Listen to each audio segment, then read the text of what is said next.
So here we are, episode 4, the Ooh. Gwadzilla podcast.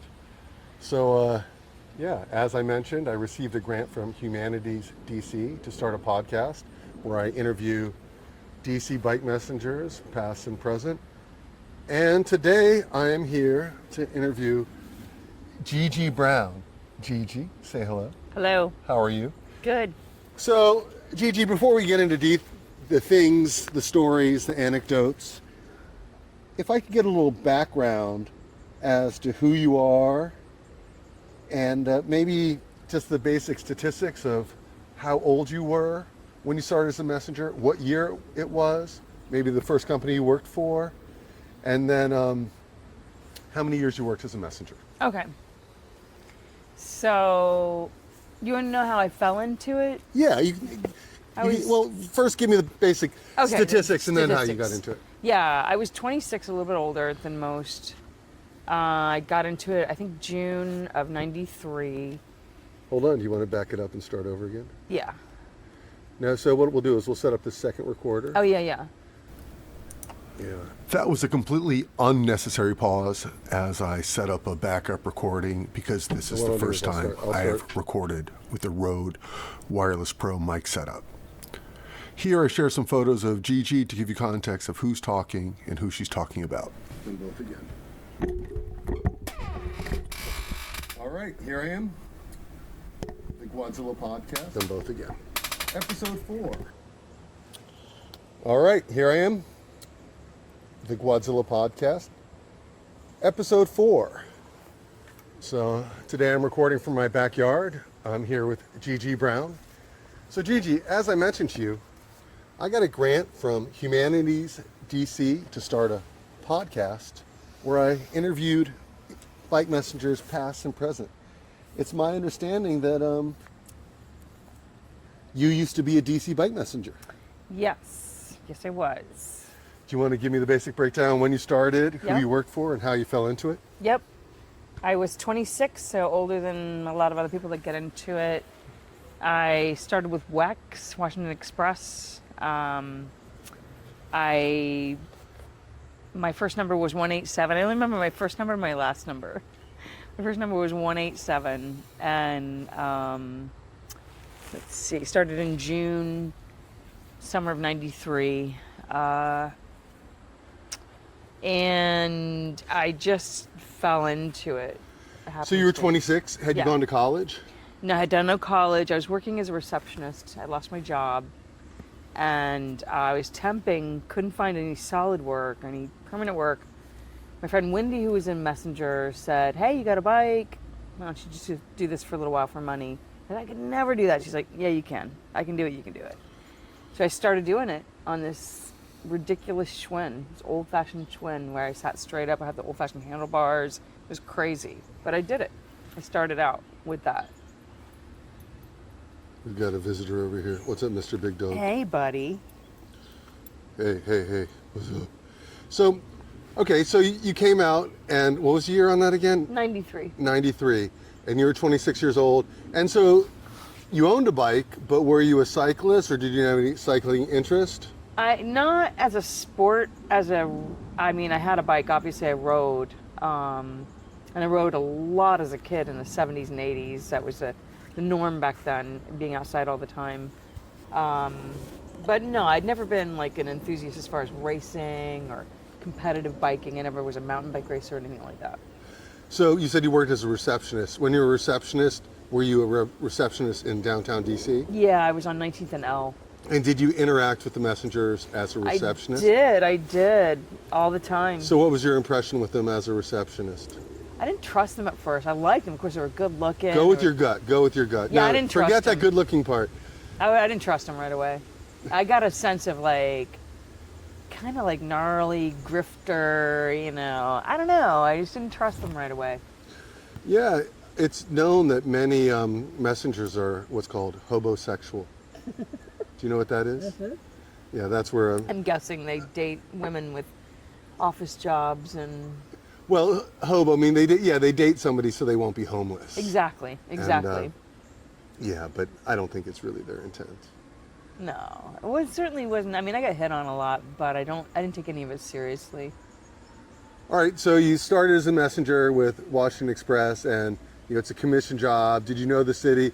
Tell me maybe about your first days, or who trained you, or who were some of the key players at your company at that time? As far as writers, I don't really know because I was so green. In WEX specifically, I remember the dispatchers way more than the other players. The dispatchers, Rich was my dispatcher. I don't remember his last name, but people will know who I'm talking about. Could you explain? So I want to have a dispatcher on.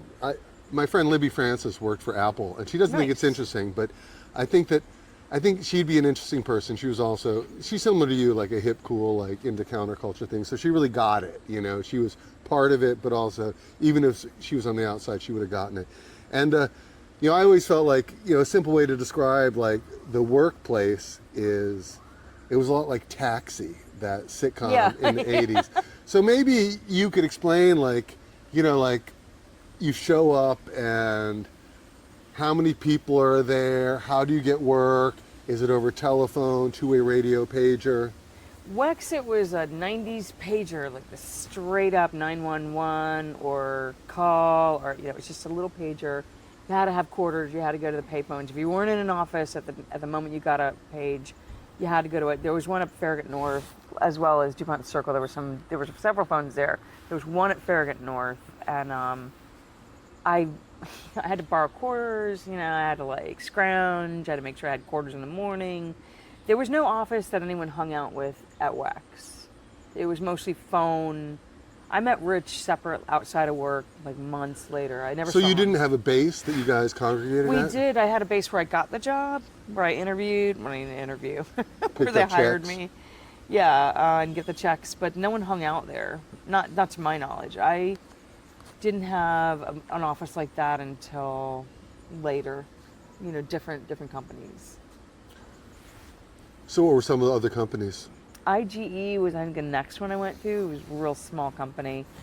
No one really hung out there either. The problem with IGE was the dispatcher would say, "You're in Georgetown," or "You're on the Hill. I have a package going out to the airport." It was ridiculous. They did not know how to dispatch. We were all over the place. I was like all back and forth in town, all zigzagged around. So I quit, and I don't remember who I went to next. I ended up at R&S for a while. Ronnie and Scott's company, based out of, I think, Bethesda.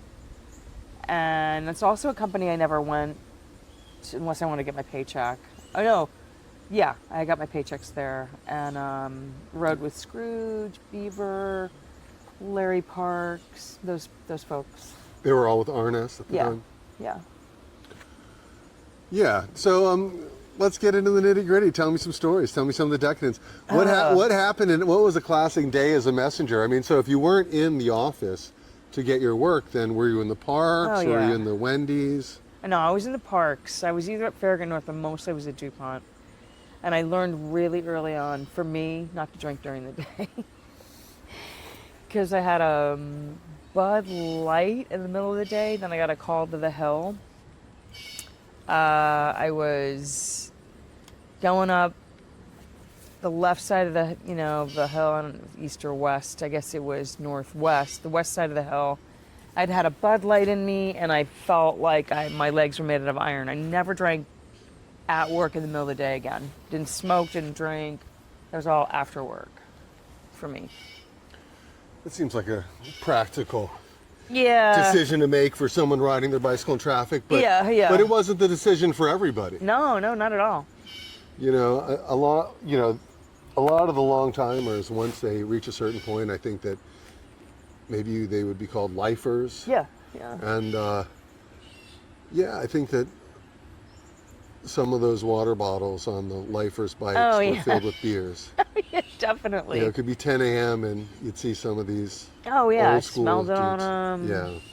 Lots of weed. I know that when I worked for R&S and I worked after hours, sometimes I worked, after 7 or 8, just doing late night deliveries. I would drink during that time. I would grab a girl, sure, like a bumper or something at the local. It wasn't the Cairo, but there was a place on P Street right off of the Circle we would all go to. And I would get something big and drink it as I was working, and I couldn't take the pressure anymore. I had to like ease off that energy of the day. So, 1993 to 97. So did you live in a messenger group house, or where did you live?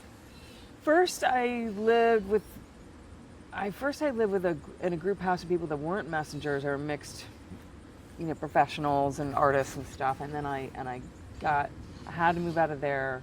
I wasn't making the rent. I wasn't making much money at Wex at all. So I became homeless for a summer, but I didn't sleep outside very often. I'd say probably slept outside 4 or 5 times. Mostly I was couch surfing. So you were homosexual. I was homosexual. I was young. I was cute at the time, and I looked all right. And I lived with I stayed with Bruce Morse for a little while. Winky, one-eyed Bruce. Yeah, Bruce. And he had a mattress on the floor for me, and I didn't have a key. The other Bruce. The other Bruce, yeah, the other Bruce. And I didn't have a key to the place, but I stayed there for a while. I stayed with this woman named Brandy, a young girl named Brandy, who lived above a jewelry store on M Street in Georgetown. And then I met Tom Kendrick through Wendy, my other friend, who got me into currying in the first place. And we hooked up, and eventually it was crazy at Brandy's. It was a party house. So he got evicted. I needed to move. We got a place together. That started a whirlwind, absolutely insane romance, if you want to call it that. How long were you with him for? We lived together for about 10 months, I think, close to a year. What's he up to now? He's, as far as I know, I have not seen him in person since I've been back. I came back from Arizona in September last year. I don't know what he's up to. But he was a messenger for the duration you were, and then maybe longer? Yeah. He definitely stayed out there after I left. So, did your bike evolution change? You were talking about how you had like this very simple, like British bike with upright handlebars. Yeah. Now, I mean, like, so, 93 to 97, that might have been more of a fixed gear era. I never rode a fixed gear. Tom had an old Cannondale hybrid that he handed me down. He was always driving a, I don't know if it was a Macanera or what it was called. Everyone called it the Macaroni. He started racing with the Burrito Brothers, and he got nice equipment. So he handed me down the stripped Cannondale. It was just stripped silver, and I rode that for the rest of my career days with all different types of components on it. Definitely rode tires. And I rode that baby until I couldn't ride anymore. I could have ridden that bike for 10 years unless the frame cracked. So 4 years of a messenger. Did you ever get hit? Yeah, numerous times. Well, I got car doored first. That was my first experience I was going up a hill in Southwest, and I got car doored, and I heard the click. I didn't know what it was. Can you explain what being doored means? Oh, yeah. It's riding past parked cars are parallel to the curb, and they open a door. The passenger side opens the door, and you're riding by, and you get the door. The door gets you. Yeah, I try and stay out of the door zone. Yeah. Any injuries in any of these accidents? That one just had a scuffed shin, but no, nothing ever serious. I got hit by a car. This came out. I got hit by a car coming out of a parking garage, and most of them were my fault.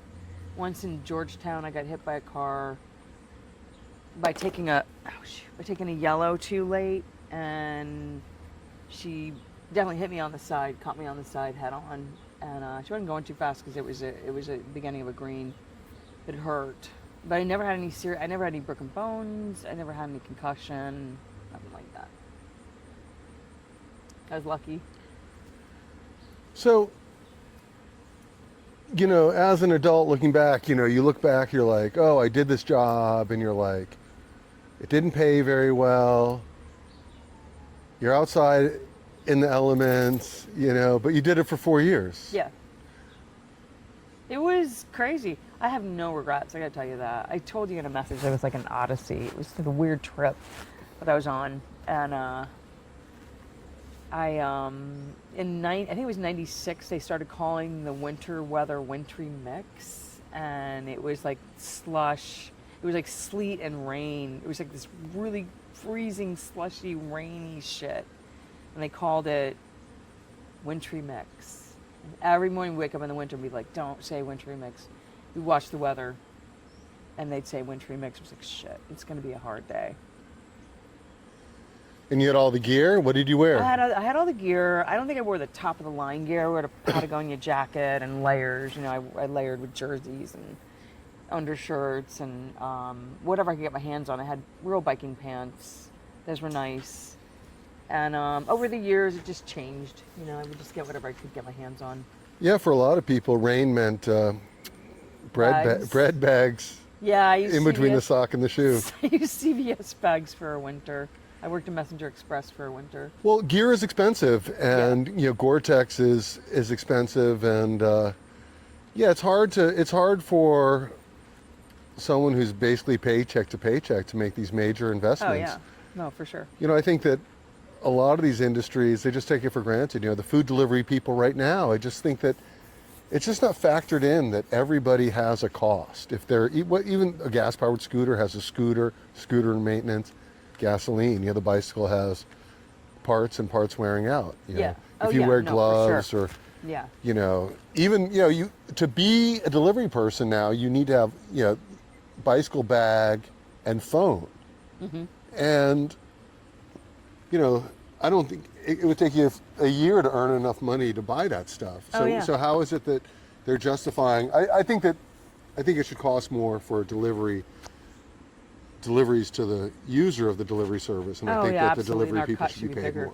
Yeah. Yeah. It's not enough money. I think that, you know, I see the people doing the delivery work, and they'll see a job, and if you do the mathematics on that job and the estimated duration, that the hourly for that, if there were to get enough jobs, not even $1 an hour for some people. Well, yeah, it could be like, you know, $6 an hour, and then that doesn't even factor in that. Well, the average delivery was anywhere from $3 to $5, depending on the company you worked for. I mean, you wanted rush round trips; those were the cream. And some people got line holding gigs. That was pretty creamy. So I never did. I never really thought line standing. I mean, I get it. You want to make money, but right. I did a line stand gig last week. But you want to make money, but I never really. I was like, it seemed like such a divergence from the bicycle thing. Yeah, it wasn't the same. I did it once. I held the line, but I didn't spend the night. I did it early in the morning. Held a place for someone for some kind of hearing. I don't remember where it was, and I got to sit inside for the first 20 minutes of it until the person finally came and got their seat. It was a line. Then I was in the hearing, and then I was like, hurry up, this is boring. Yeah, I remember drummer Samantha Bee, she was on the Jon Stewart show, and then she had her own show. Oh, Samantha, wait a minute, Samantha Bee? Yeah, Samantha Bee, she was a comedian, and she did a piece one time on line stands, and she interviewed Jay Moglia on the Hill. Jay. And so she was just cracking on him because he was in his full-on racing gear, and she's like, "What are you, a pod racer?" It was funny, but they spoke about the irony of how the lobbyist pays somebody to occupy the lobby. Like the lobbyist isn't even doing the part from which they got their name. Right, right. Yeah, so did you ever encounter any famous people? I know there's a story of somebody making a delivery to Edwin Meese at Department of Justice while wearing a Meese is a Pig t-shirt. Oh my God, that's awesome. No, I only had a couple of brushes with fame. Once in Southwest, I don't remember if it wasn't Department of Interior. I remember it was some kind of government building. I was on the 5th or 6th floor. I was getting on the elevator to get down to my bike. Marion Barry and a tribe of people around him, like this crew of people around him, came towards the same elevator I was trying to get on, and they all pushed past me, got on, and the last thing I saw as the doors were closing because I got shut out was Marion Barry's stone wall face closing behind the elevator doors, and I was like, great. I also rode an elevator in I think it was the Hart building with Sonny Bono down the elevator. And I think, was there another one? No, that was it. Nothing big. I think Nixon would be my top elevator ride. Really? Yeah. Yeah, it was a senator's only elevator, but Yeah. I yeah. didn't pay attention to that. In the Capitol proper, and Yeah. it too short of an elevator ride to really initiate conversation, but he did give me a hello and we exchanged hellos. And then Wow. on the third floor, he got mauled by press when we Wow. exited. Yeah, no, that's cool. Yeah. That's cool. Yeah, I remember when you could walk through under the rotunda in the Capitol. The days when you could walk around the Capitol. Well, yeah. I mean, so where was the government printing office? Where did you pick up during your era? Where did you pick up The documents? the documents? Was it in the Capitol building proper or one of the House Annex 2? Where do you remember? Mostly the House Annex too, but sometimes I got stuff from the Capitol. Mostly what I did was government legal documents, though. That's mostly what I did, and I got them time stamped, and I would say that was the meat of my work. I was doing lawyer So, work. so yeah, I think that companies in that era, they'd get a measure of people's capabilities. I talked to Chris Schmidt the other day, and he was saying how Apple Courier kind of had A, B, and C type of breakdown. And Yeah. I don't know how he came to think that, but there's some people where, yeah, they could entrust, like, so you're going to do, it's sort of like, I'll take some bug spray. They forget, like in the Alley Cat, the racers forget that the messengers have to do a task. It's not just about riding the bike. Right, And right, so, exactly. so they were entrusting legal documents to you because you're going to go to the right room and get the right person to stamp it. Right. You're not going to take a break in the park on the way back and Right, no, spill, exactly. spill bong water on the documents. That was awesome. I enjoyed it. I enjoyed the rush of having to get someplace on time. The only, one of the most boner things I did, I worked for Messenger Express for a winter and part of a spring. I got fired because I lost a bank receipt. And I don't remember what the deal was, what company it was, but I had to deliver the bank receipt to another. I had to go to the bank and get something and bring the receipt back, and I lost the receipt. And I don't remember handling money, but it had to have been a check. I don't know what it was, but I lost the bank receipt, and that's how I lost my job. I was already skating on thin ice, obviously. So what sort of stuff does someone do as a messenger to be on thin ice? Well, show up late, lose You're an independent documents. contractor. How can they tell you what time you have to show up? Yeah, but they want you to be there early. It's an independent contractor by word only, and by of course taxation purposes, but Legal no responsibility. benefits. Yeah, but they want you to be there early, and they want you to stay as late as you can. They want you to try to work through lunch. They want you to work your ass off. Yeah, it's hard work, and you do have to enjoy certain aspects of it, or else it won't work. Oh yeah, I like the pressure of rush round trips. I remember that, and I like the after hours work.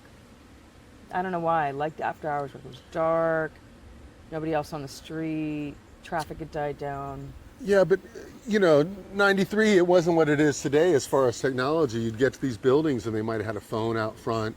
Oh yeah, and you had to pick up that phone. Oh yeah. It was just so frustrating. There wasn't necessarily somebody on the other side and they get to you. And access wasn't always easy. No. But you got compensated for wait time, or were you hourly on those gigs? No, it was wait time, never hourly. But I know that what was I gonna say? I worked for Falcon for a little while, and I was in-house at a law firm. I remember the law firm. It was big. But it wasn't downtown. It wasn't like Wiley Ryan and Felding and all those places. It was somewhere further down on K Street. And I was so angry at that company all the time. I was just so angry riding. I hated working for that company. And I hated sitting still all day in a law firm until there was work. Like, I didn't like sitting around. It wasn't like being in the park with my friends, just sitting there. And I got so frustrated working for them, I started signing in for Falcon FKU on all of the sign-in sheets. And I just remember seeing somebody had written the roof. I mean, people just, it was just little things like that saved my day. you know. So yeah,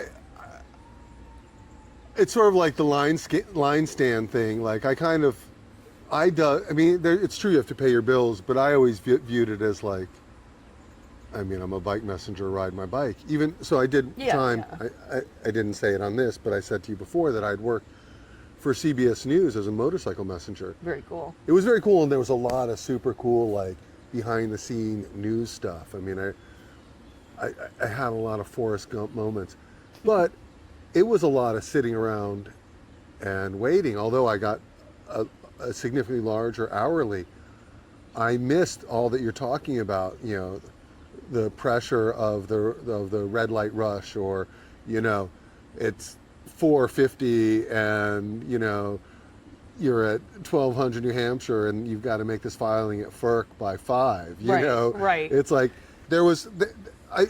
It's silly, but I felt like it was fun. To me, I mean, I've always had somewhat of a child's brain. It was like a video game to me. Right, the challenge. And I don't know if it, you know, now we talk about like endorphins and dopamine hits. And so there had to be like things that we were getting from the close calls and the red lights. Like we talk about messengers and addiction, like, and the drawn to it, you know, putting up with being in the rain and wintering mix, maybe because there's other things about the job that even when they're not drinking or smoking, they're getting. We got a lot out of that job. I'm telling you, as far as endorphins and excitement. I mean, that came from endorphins, I'm sure. It was exciting. It was edgy. You know, it was all that stuff. It was fun. I liked it. So I love hated it. I gotta say that. So let's try and get an idea. 1993 and 97. So there's a lot of messengers. It's you know, I don't know. We'd have to consult Andy Zalen on when the messenger peak was, but how many female messengers do you think were working simultaneous to you? There was a handful of us. There was Laura Vogel, Sheba Farron, me, Kisma Bay was out there for a little while. And a handful of others I don't remember the names of that weren't as big in the spotlight. And so what do you think so that's not, because there were so many messengers at that time, that's still a low percentage. Oh, Edra as well. Yeah, it was a low percentage. There was a handful of us. There was a small crew of us, and I think Edra and Laura were really tight. Kishma and I got sort of tight. We were both a Messenger Express. Yeah, there was just a small percentage of us for sure. There's a DC messenger. She might have predated you, but she became a migrant messenger. She worked in a bunch of cities, and then she wrote a book about it. Who? Rebecca Lambchop Riley. Oh wow! I don't know Rebecca, but that's cool. But she predates you, and I mean I don't know the years that she worked, but what's interesting is she'll talk about the camaraderie, and she didn't get it from the women. She found no, you get it from the men. Women are funny out there. It's like you're in a man's world. It's highly competitive. You get a lot of attention for all the wrong reasons, and of course, Laura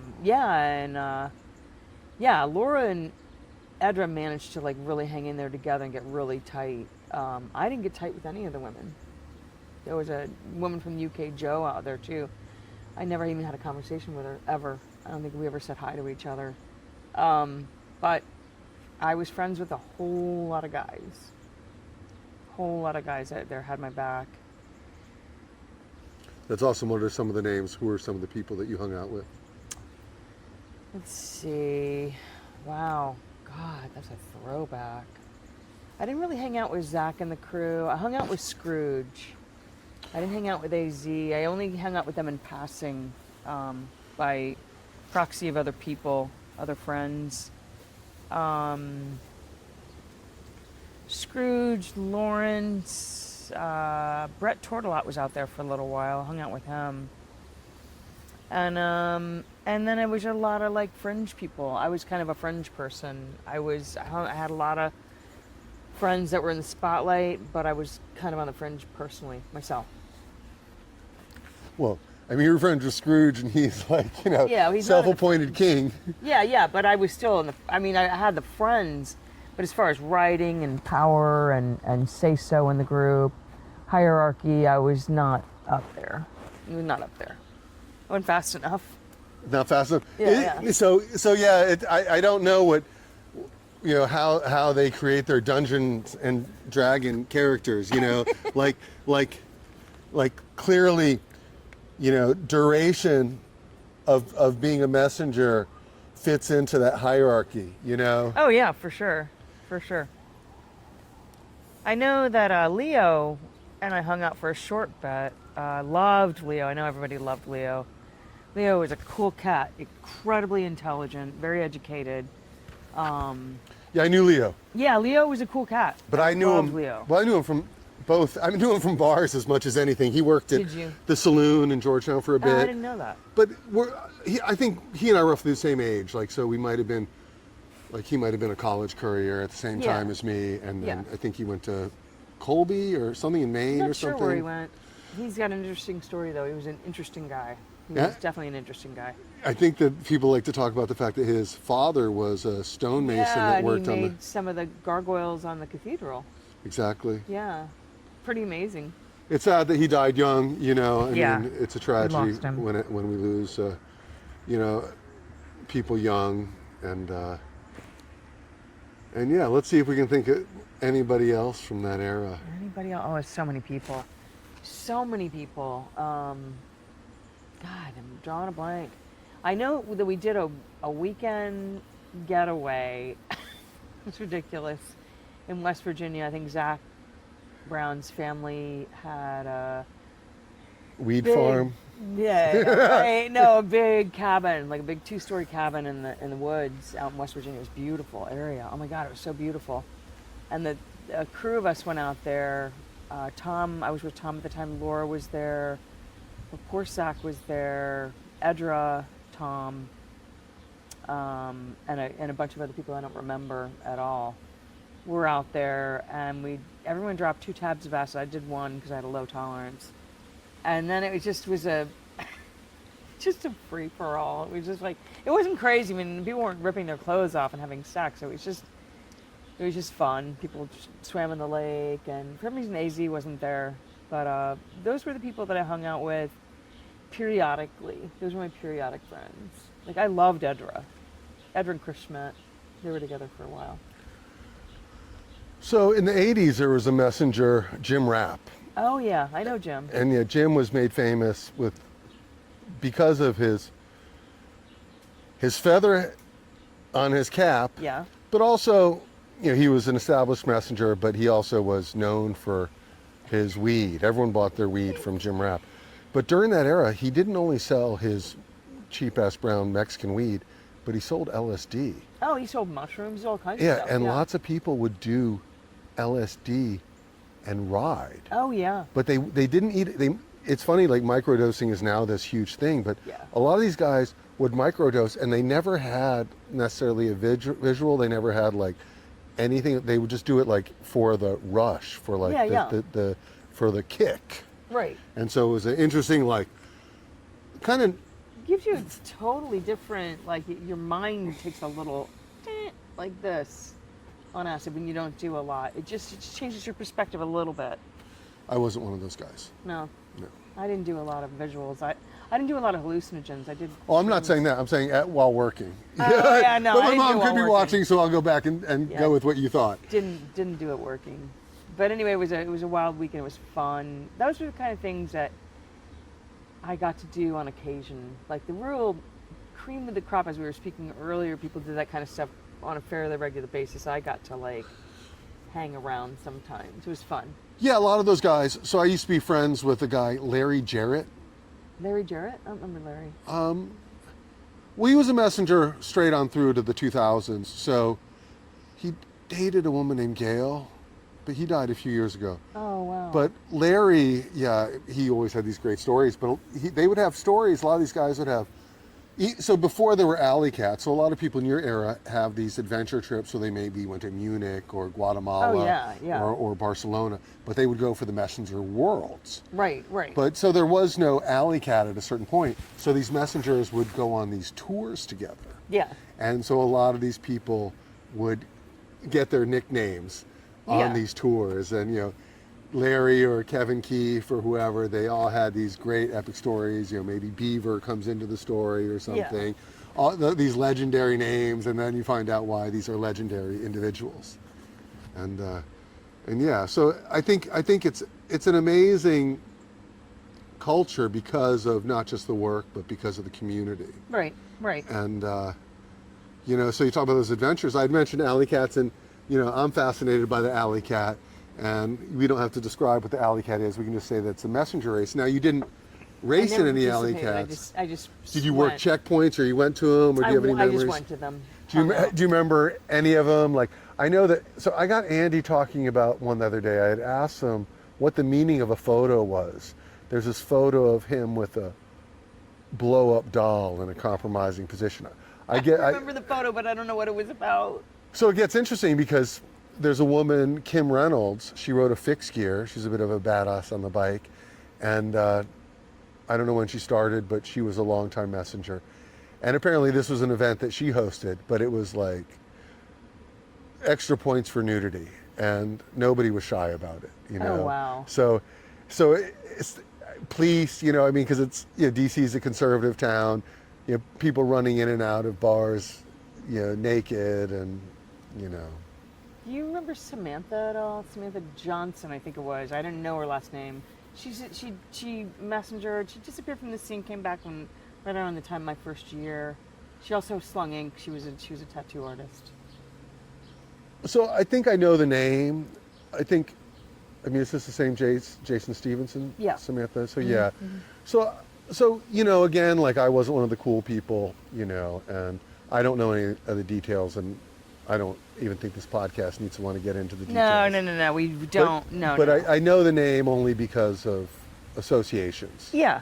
You know, and that's cool that they were a tattoo artist. And yeah, she was cool. She was a pretty cool chick. In that era, this friend of mine, Sean Brown, I'm not sure of his starting and finish, but he's currently a tattoo artist. Oh, nice.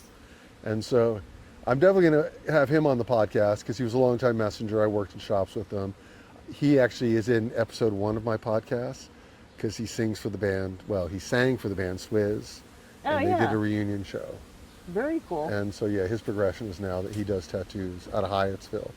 And he's friends with, a bunch of those people, Edra and whoever. Like, I've gone to events and hung out with him and Edra, and some of those people that, are still, like, associated with each other. Yeah. So, well, why don't we wrap that up? Yeah. We can interview again, and we can ask more questions later another time. I think this will be pretty easy. All I'll do is I'll go into the XD studio software, and, while we talk, I might just change the perspective, zoom in on you, maybe the dog or whatever, just because, so it's not the same, just you and I sitting here, or in a lot of cases, it's more just you sitting here. Oh, wow. And zoom in on your face. You got a good smile. And so that will be podcast 4. You were a DC messenger for 4 years, and I don't know if we got everything out of you. I think, maybe, I don't know what, you don't drink, so. I don't anymore. Well, I drank like a fish when I was a messenger. You can put that right down there, but no, I don't drink anymore. And so, I guess, why don't we continue the podcast for a few more minutes on that? Sure. I don't want to go into your personalness, but let's just talk into, like, your impression. Like, do you think that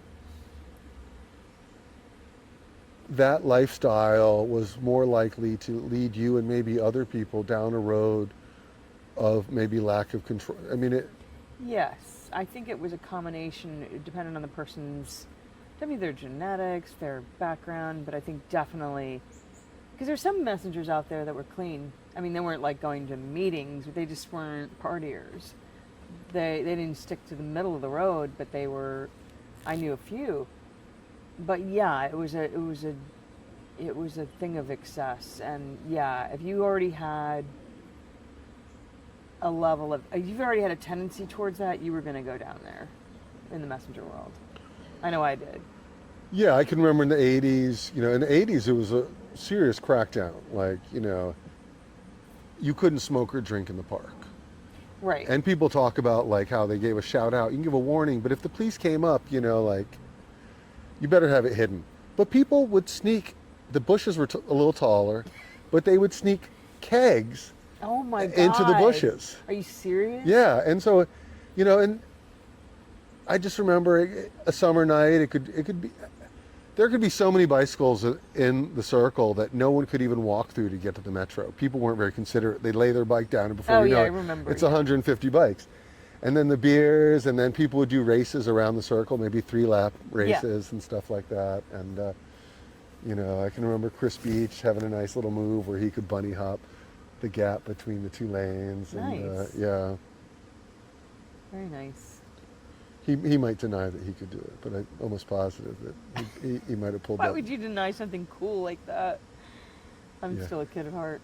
Yeah. So yeah, I would say that, of our peers in adult life, and I don't know who's going to want to share that, but there are people who are sober, and maybe there's people who should be sober. Maybe I should be sober,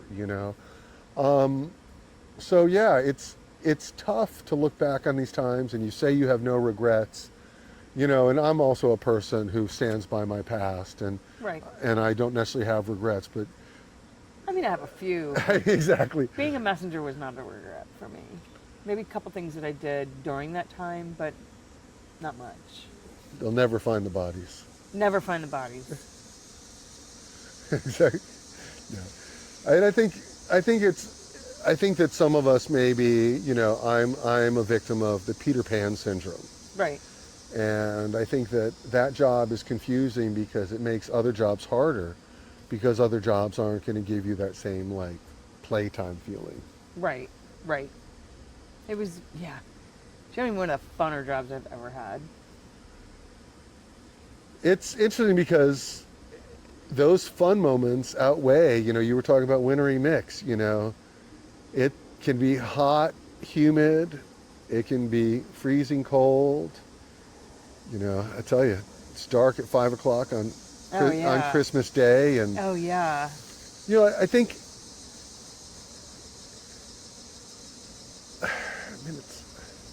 it's interesting. This is a tough town for any job. I think it's a tough job. They say that comparison is a killer of joy, but it's hard. The 80s, 90s, whatever, eat the rich, die, yuppie scum, die. It's hard, like the messengers, they might have had terms for people, maybe the suits or the squares. It was a bit of an us-them culture. Oh yeah, to be sure. And I think, it plays to our insecurities. Guys in bike shops, we they like to believe that they're faster than their customers or whatever. Right.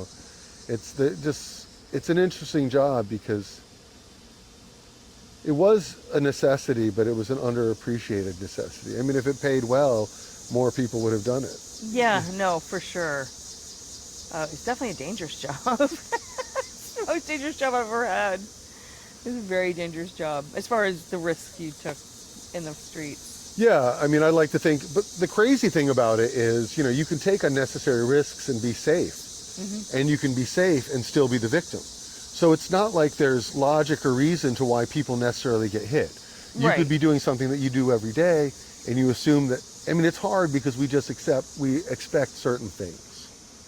It's like driving a car on steroids, There's so much going on at the same time, so much to look out for. I always look for the hole, the space to get through safely. I always called it looking for the hole, look for that gap. Yeah, the hole shot. Yeah. And I used to tell people, don't follow me. You have to create your own path. Oh, yeah. Because that hole that you're going to make might close behind you. So I can't assume that what's safe for you in that moment is going to be safe 3 seconds, 4 seconds after. Right. Very unpredictable. Yeah, and, luckily there weren't more injuries or fatalities, but they did happen. Mm-hmm. And then people got into the situation of, being an independent contractor and being injured on the job, and That was bad. you know, yeah, it could be bad. I remember people going and getting a cast, and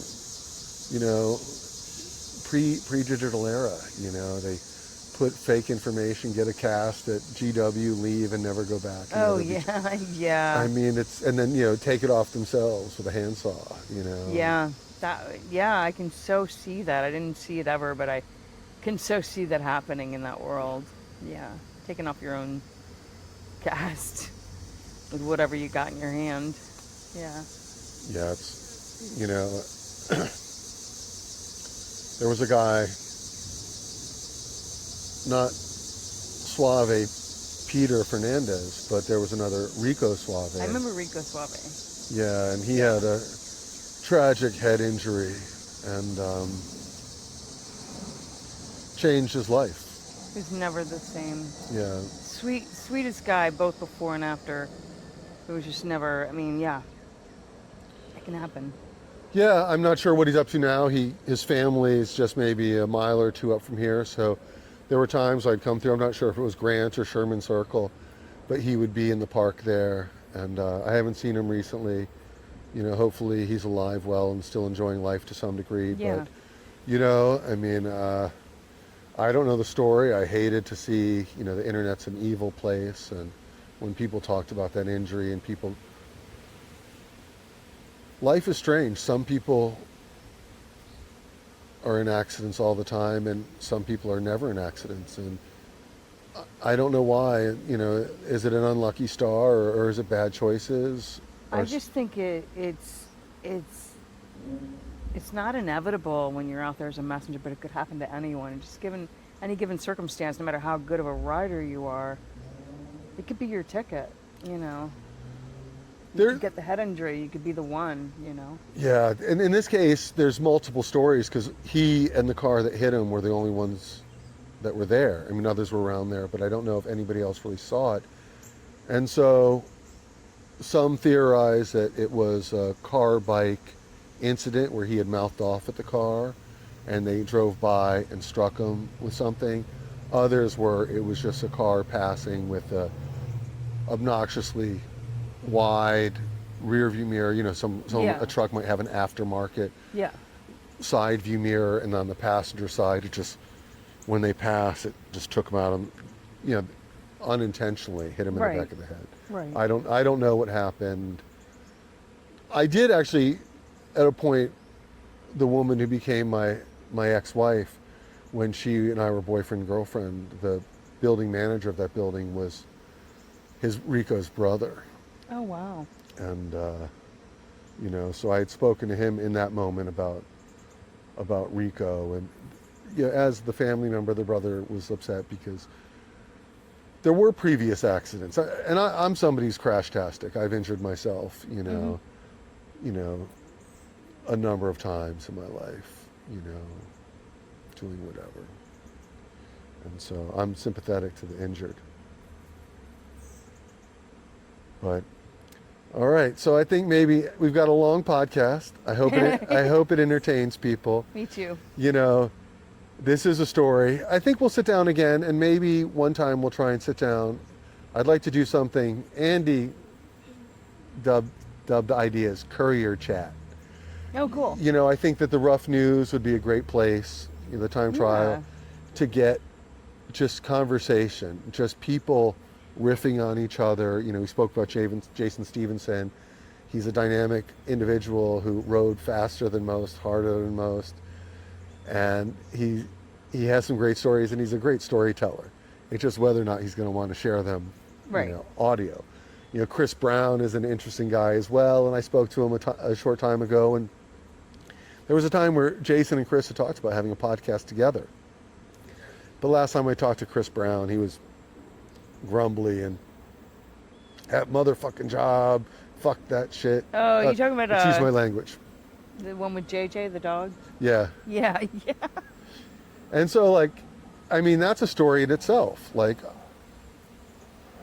At the last 3 Rough Newsers ago, Jason Stevenson was telling people about the health issues that Little John is going through. Oh yeah, it's rough.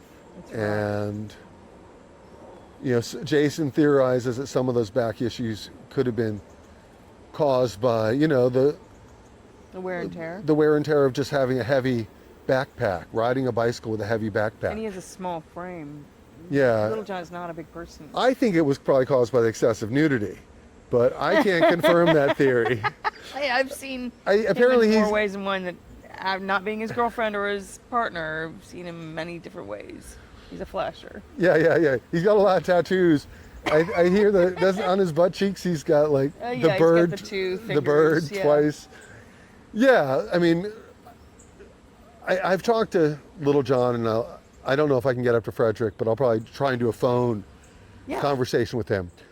Because Little John's interesting because he was this character in the fixed gear world that I think that like simultaneously these people kind of created themselves, and then future fixed gear courier types like repeated that look, that fashion, that lifestyle.